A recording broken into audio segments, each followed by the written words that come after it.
Sir, we've seen what happened in the last days in Afghanistan. Are you worried about Afghanistan? Extremely worried.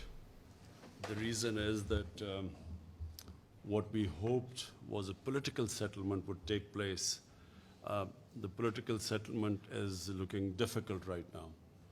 And it's looking difficult right now because the Taliban are refusing, and we tried, I tried to persuade the Taliban. This is months back, 3 or 4 months back.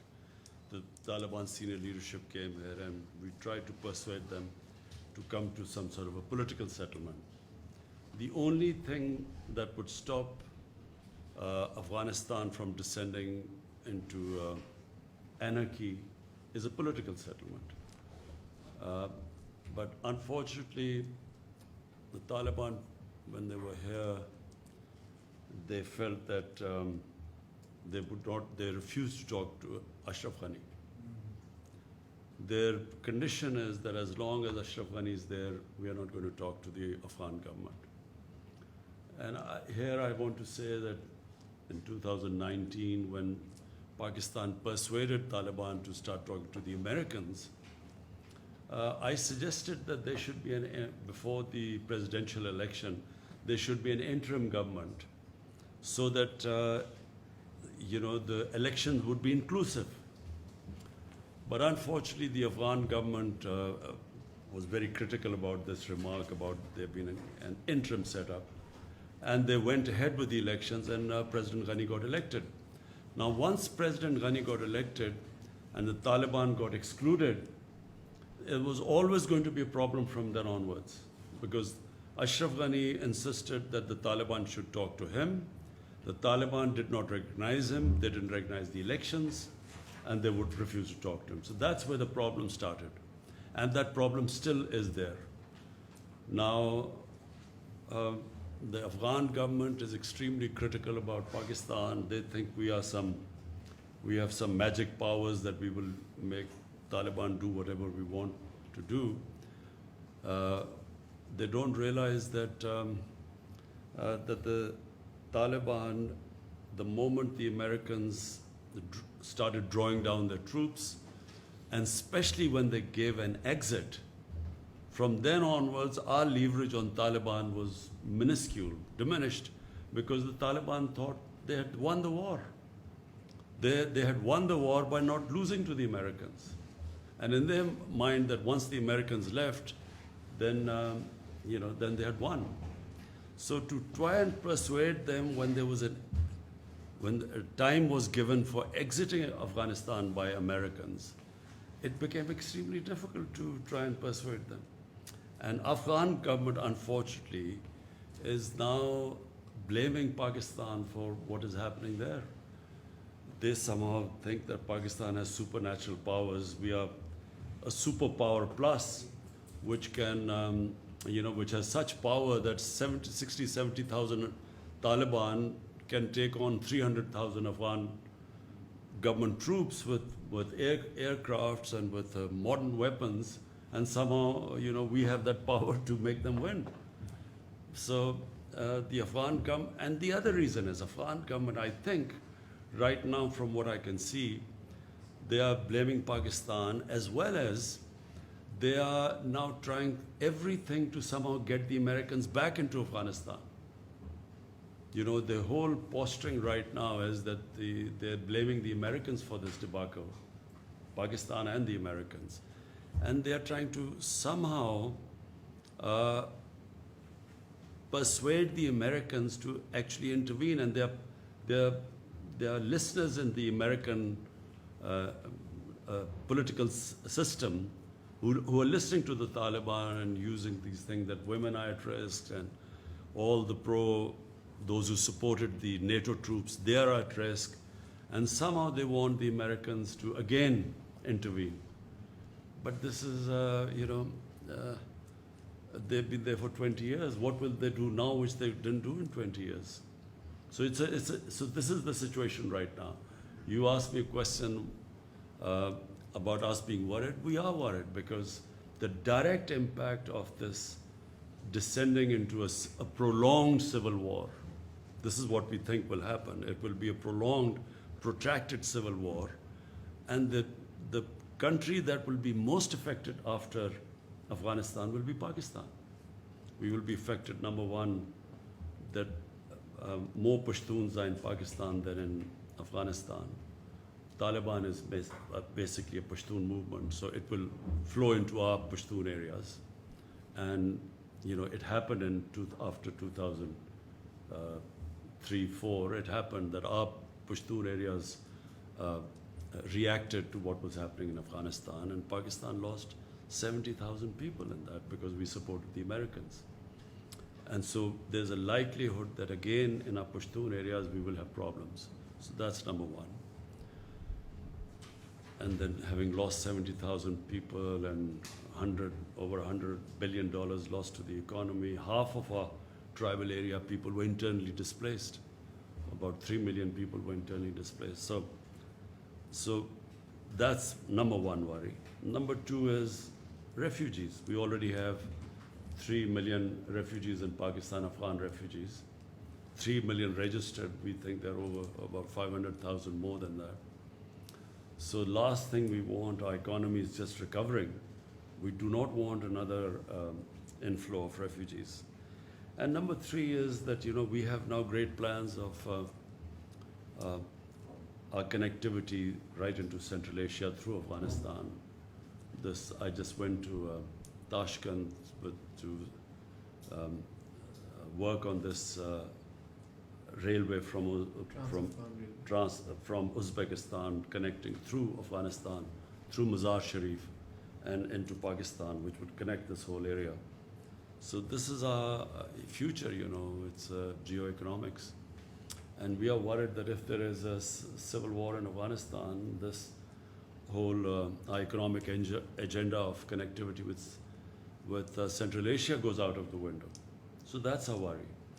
Sir, in case of the Taliban takeover of Kabul, what will be your government's policy? Will you close the border or cut relations with Afghanistan?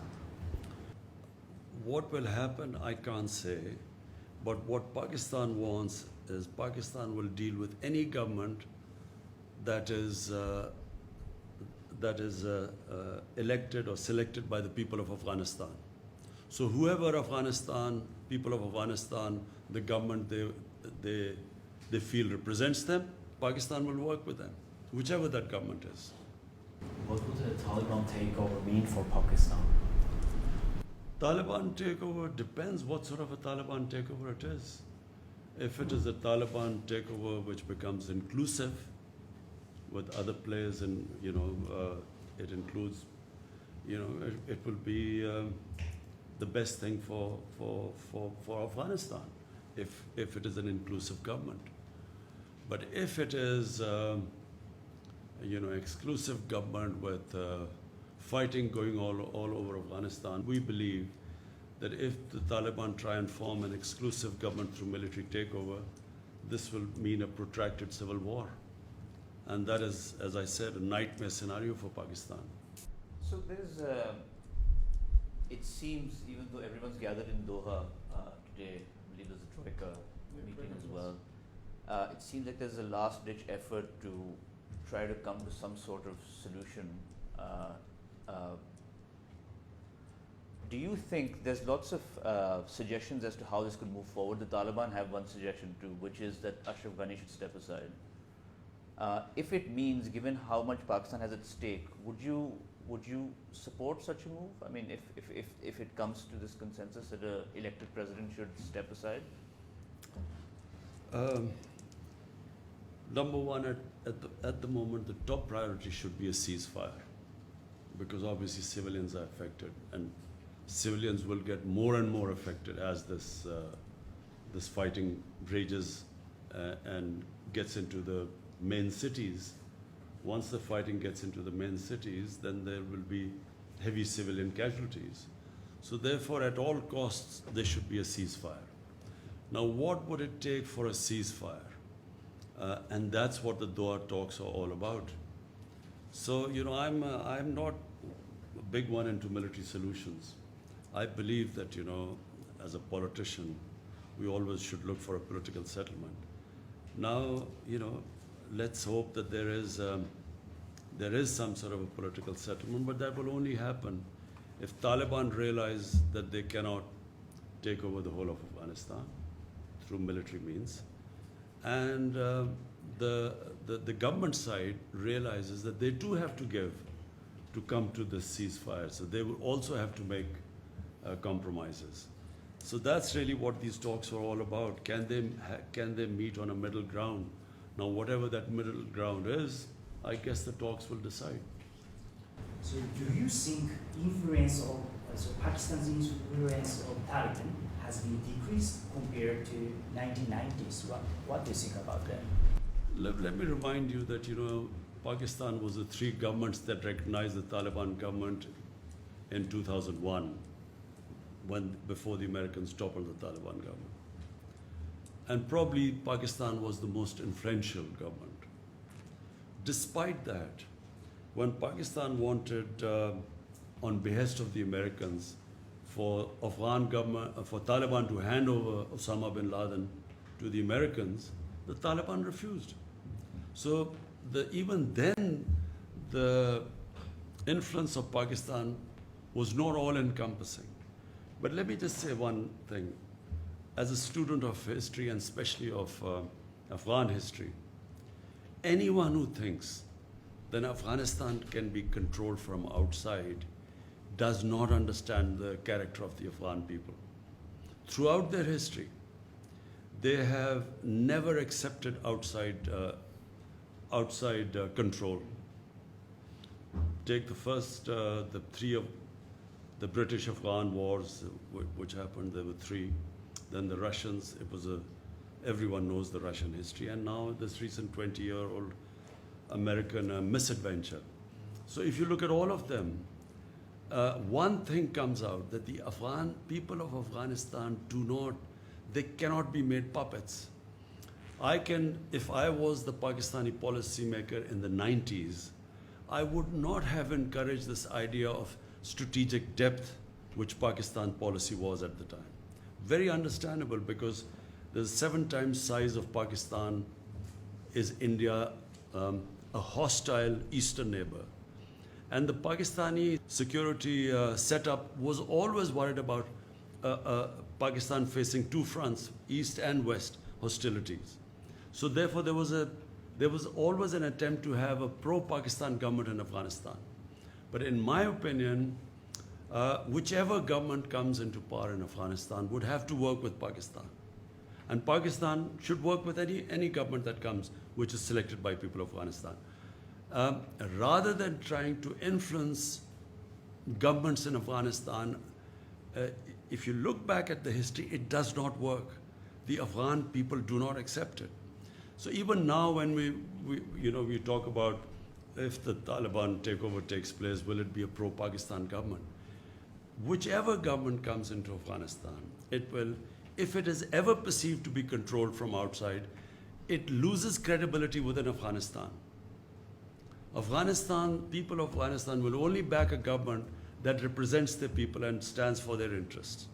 So therefore, my policy, ever since my government has come into power, we have reached out to all the Afghan factions, to the Northern Alliance, to who were perceived to be anti-Pakistan.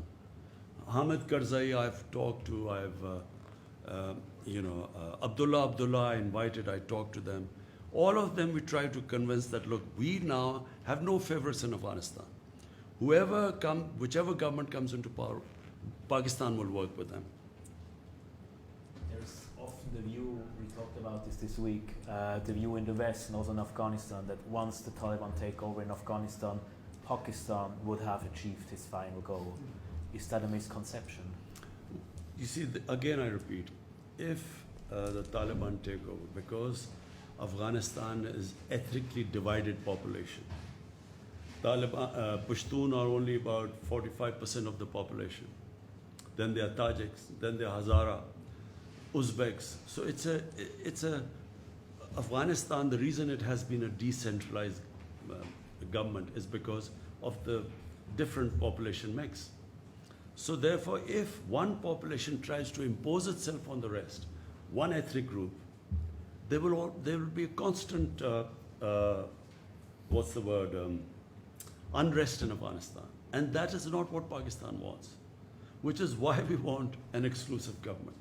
Because if there is unrest, Pakistan will be affected because, as I said, we have a larger Pashtun population here than in Afghanistan. And Pashtun are probably the most xenophobic people on earth. They fight each other normally, but when there is an outside thing, they all get together. And so it affects. So Pakistan got sucked into Afghanistan after 2001 when we, when we sided with the American war on, supposedly war on terror, but this converted into something else. And we had a civil war in our tribal areas. And that was the main reason. We had two reasons why Pakistan lost 70,000 people by joining the Americans. Number one, the old jihadi organizations which were created to fight jihad against the Soviets, they all turned against Pakistan because Pakistan suddenly was telling them that against Soviet occupation it was jihad, but against American occupation it's terrorism. So they turned against Pakistan. And then second was in the tribal areas, there was literally a civil war against Pakistan because we were pro-American. Basically all their sympathies were with Pashtuns, not Taliban, with the Pashtuns. And they turned against there was as I said, half the population was internally displaced of the tribal areas, which still is recovering from the devastation. Hence, it's in Pakistan's interest that there is a political settlement and all factions come, a government that represents everyone. Reportedly, is U.S. fighter jet are coming from Qatar to Afghanistan through Pakistan's airspace. So is it true? And is there any agreement with the United States? We have made it very clear that Pakistan is not, first of all, our soil will not be used to be, so that we get again embroiled in an Afghanistan civil war. So we do not want any bases in Pakistan. We don't want our soil to be used for attacks into Afghanistan. And as far as I know, that after 31st, the Americans are going to stop all sorts of even air attacks on Afghanistan. One last question. So the two main players in Afghanistan and its solution are the United States and Pakistan.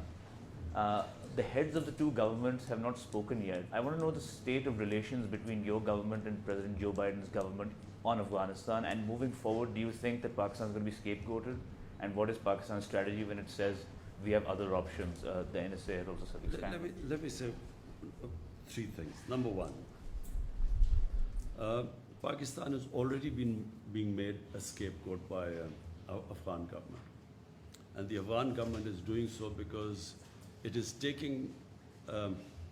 it is blaming Pakistan for all the misgovernments and the kleptocratic government that Afghanistan has been. I mean, clearly 70,000 of Taliban should not be sort of dominating a 300,000 well-equipped with air cover Afghan unless the population is helping the Taliban. It cannot happen otherwise. So rather than looking at the reasons why they have not been able to provide the governance that was required for winning over the population, and secondly, the whole hasty way that the Americans have certainly left. The Americans, if you wanted a political settlement, common sense is that you do the political settlement from a position of strength. So when you have 150,000 NATO troops there, that was the time to do a political settlement. People like me were all the time saying that, there's no military solutions to do a political settlement. I was called anti-American. I was called Taliban Khan because of that. And people like us were sort of sidelined for even talking about a political settlement. So having not done a political settlement from a position of strength, now blaming Pakistan when you have, when there's no leverage left, when the Taliban think they're winning, for the Afghan government, mind you, first time I'm seeing that the Afghan government are now blaming the Americans the way they exited. So they too are now blaming the Americans.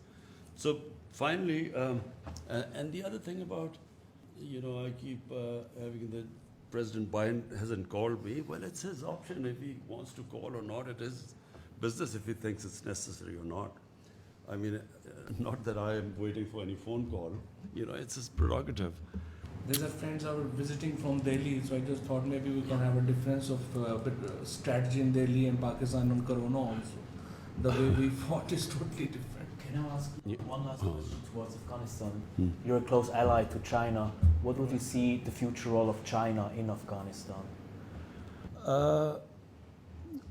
I think the answer to your question also is that I think that the Americans have decided that India is a strategic partner now. And I think that's why there's a different way of treating Pakistan now. And also they feel that we're very close to China, and then they want to sideline China.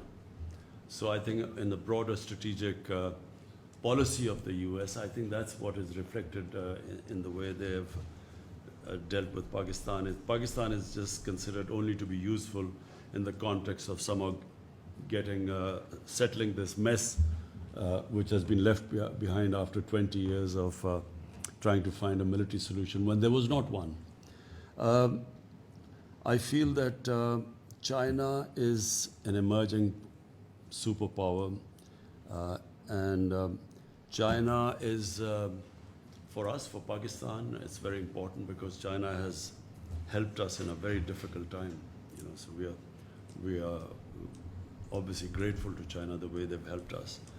But it's not an exclusive thing. Even CPEC for us is we've invited all the countries, Europeans, any country can join us in this. Pakistan's main concern now is economics. Our real concentration is now to lift, we have 220 million people. My main job is to look at their well-being, lift people out of poverty.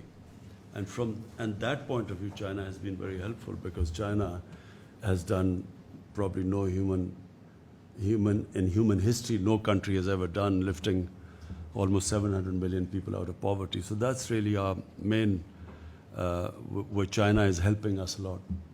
Will China have a role in Afghanistan? China is a neighbor. Obviously China will have a role in the rebuilding of Afghanistan. Yes, I think so. Sir, can I have just one last question? Turkish President Recep Tayyip Erdogan has proposed to involve Pakistan and Hungary to protect and run Kabul's international airport following the withdrawal of other NATO-led foreign troops. So far, no clear response has come from Pakistan. What is the Pakistan position to safeguarding the Kabul airport? I've just had a meeting with Turkey's defense minister, and we will be trying. The best thing is for Turkey and the Taliban to have a face-to-face dialogue, so both can talk about the reason why that Kabul airport has to be secured. And so we will be talking to the Taliban to use our influence for them to have a face-to-face talk with Turkey.